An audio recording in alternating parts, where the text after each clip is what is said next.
Let's talk about integrity in leadership.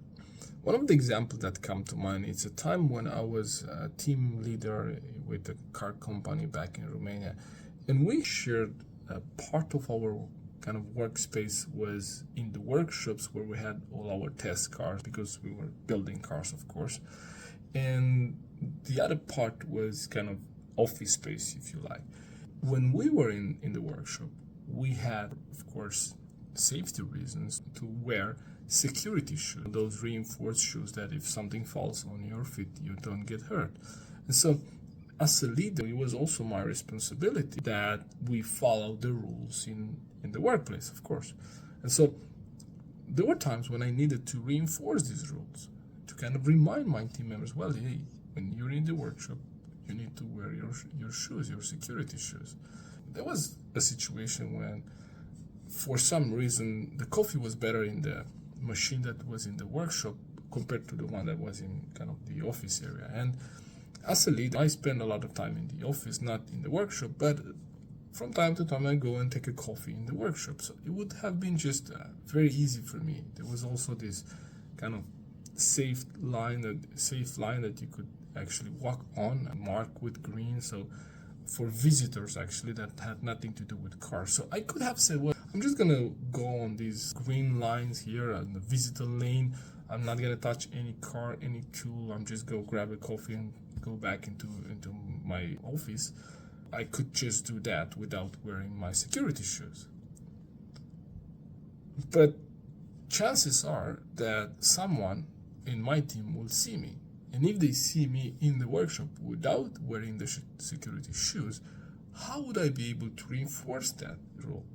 So I made a decision. I'm never gonna go there without my security shoes because, first of all, that's the rule. And secondly, I will not be able to, hold accountable my team to do the same because they will point out at Florian, but you're not wearing the shoes. I mean, come on. You're asking us to do that, but you're not doing it, so you're not walking the talk, right?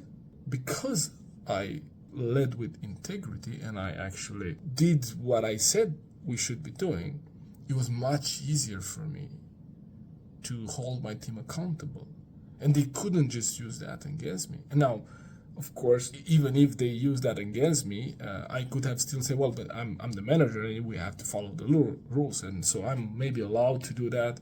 But when it comes to leadership, like a pint of showing how to do it is more than a barrel of advice, like just saying what to do.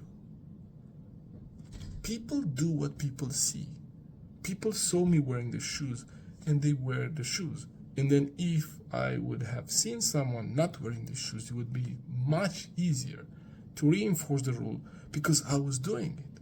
They didn't have anything to say. Well, like, you're not doing it, so why should I? Okay? So integrity, it's really, really critical in leadership. It's actually the foundation. So if that's not in place, then trust is not in place.